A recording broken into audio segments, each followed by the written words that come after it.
స్వామి బిడ్డలకే కష్టం వచ్చినా అమ్మతో చెప్పుకుంటారు. ఇప్పుడు పసిబిడ్డకి పెద్ద కష్టం వచ్చింది.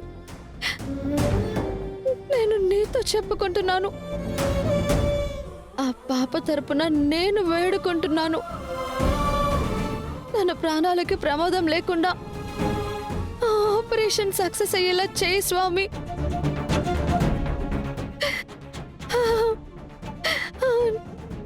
నిన్న మొన్నటి వరకు నవ్వుతోనో ఏడుస్తూనో సందడి చేసి ఈరోజు చావు బతుకుల మధ్యలో ఉంది. తన నా పరిస్థితుల్లో చూస్తుంటే గుండె తరుక్కుపోతుంది స్వామి.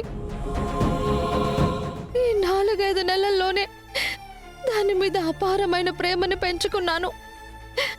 పొరపాటున తనకేమైనా అయిందంటే నేను అస్సలు తట్టుకోలేను. దయచేసి పాపకి ప్రాణభిక్ష పెట్టు స్వామి. ప్రాణభిక్ష పెట్టు.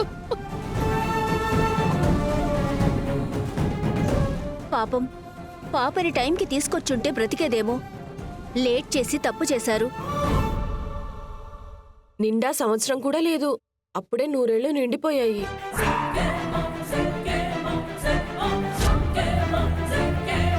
పాపం వాళ్ళని చూస్తుంటే జాలేస్తుంది. ఇప్పుడే పాపని తీసుకెళ్లిపోయారు.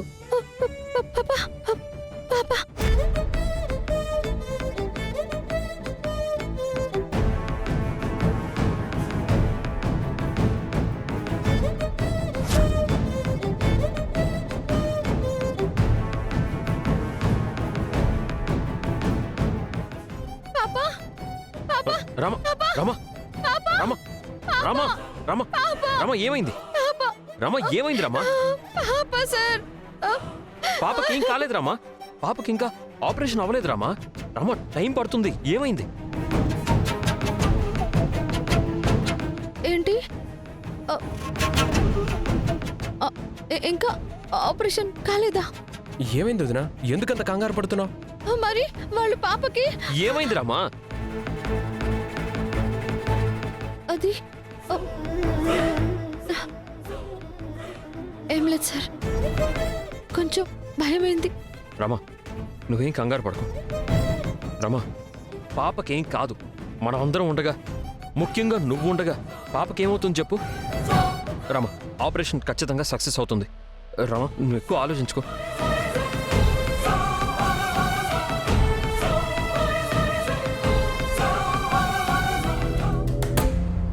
వాళ్ళు గెలవకూడదని ఎన్ని ప్లాన్స్ వేశాను, అయినా ఓడిపోయి వచ్చి నుంచున్నారు. సిగ్గనిపించట్లేదా? నాకు చచ్చిపోవాలనిపిస్తుంది మమ్మీ, కానీ ఇంకా 2 రౌండ్లు ఉన్నాయి. అందుకే అవకాశం కోసం ఎదురు చూస్తున్నాం. ఓటమికి భయపడి వెనకడుగు వేయొద్దని నువ్వే కదా మమ్మీ చెప్పావు. ఓటమికి భయపడద్దు అని అన్నాను, ఓడిపోమనలేదు.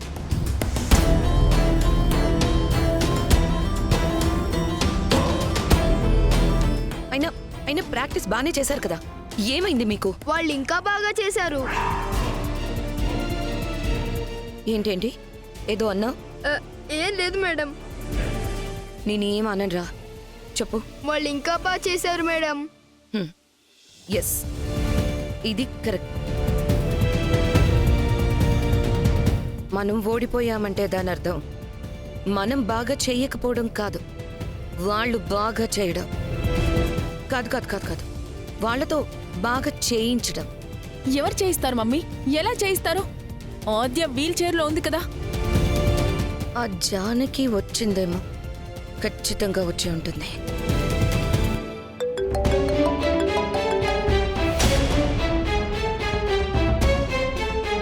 ఒకసారి జానకిని చూపించో.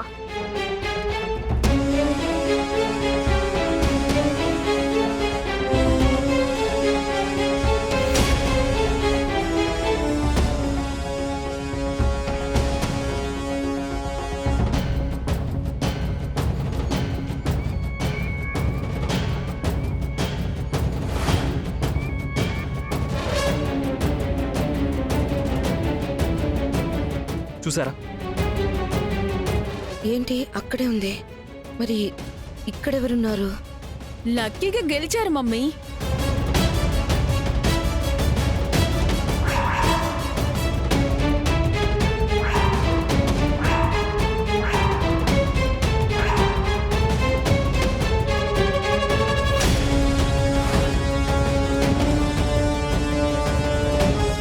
తెలియని ఒక కాన్సెప్ట్ని ప్రయోగిస్తున్నాం అత్తయ్య.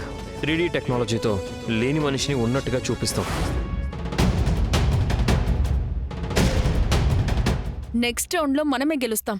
ఇలా నెక్స్ట్ రౌండ్ అనుకుంటూ పోతే ఫైనల్ రౌండ్లో వాళ్ళే గెలిచి మనల్ని ఫూల్స్ని చేస్తారు. మరి జానకి ఆద్య కాకుండా ఇంకా ఎవరు ట్రైనింగ్ ఇస్తున్నారు నాకు తెలియాలి. తెలుసుకుంటాను. ఆద్య వాళ్ళు ఎక్కడున్నారు? అటువైపు ఉన్నారు మమ్మీ.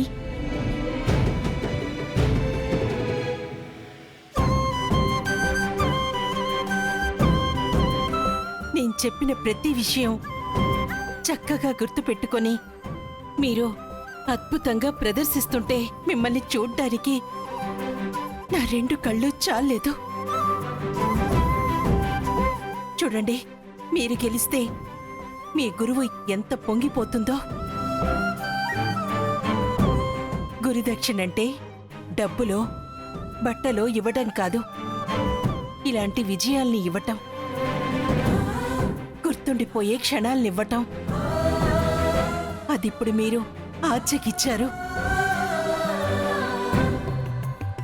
చాలా ఆనందంగా ఉంది నాకు. పెద్దమ్మ, నువ్వు ఇక్కడికి రావడం వల్లే ఇదంతా సాధ్యమైంది. వాళ్ళు చేస్తున్న చిన్న చిన్న పొరపాట్లని సరిచేసి వాళ్ళు అద్భుతంగా డాన్స్ చేయడానికి కారణమయ్యావు. నీకే థ్యాంక్స్ చెప్పాలి పెద్దమ్మ. మన కుటుంబం గౌరవ ప్రతిష్టల్ని నిలబెట్టడం కోసం నువ్వెంతగా పోరాడుతున్నావో నాకు తెలుసమ్మా. మన కోసం మనం నిలబడిన రోజే కదమ్మా మన కుటుంబానికి విలువొచ్చేది, గౌరవం వచ్చేది, ఇలాంటి గెలుపులొచ్చేది. రెండోసారి మూడోసారి కూడా ఇలాగే అద్భుతంగా నాట్యం చెయ్యాలి. పోటీలో మనం గెలిచామంటే ఈ ఊరికి పట్టిన శని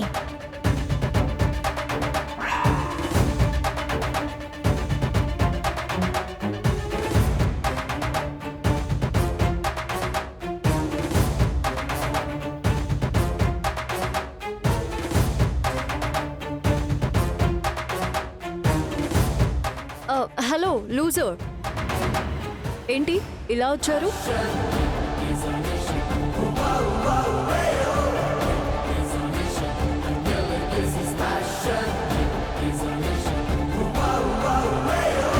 గెలిచారు కదా, అభినందిద్దామని వచ్చాను. మరి స్టూడెంట్స్ ఇక్కడుంటే మీరేంటి ఇక్కడంతా స్కాన్ చేస్తున్నారు? మీ పెద్దమ్మ హాస్పిటల్లోనే ఉంది కదా? ఉంది కదా, మీకు వీడియో కాల్ చేసి కూడా మాట్లాడారు కదా. ఆ, ఉంది. మీకు ఏమైనా డౌట్ ఉంటే సీసీటీవీ కెమెరాలో కూడా చెక్ చేయండి. అవసరం లేదు.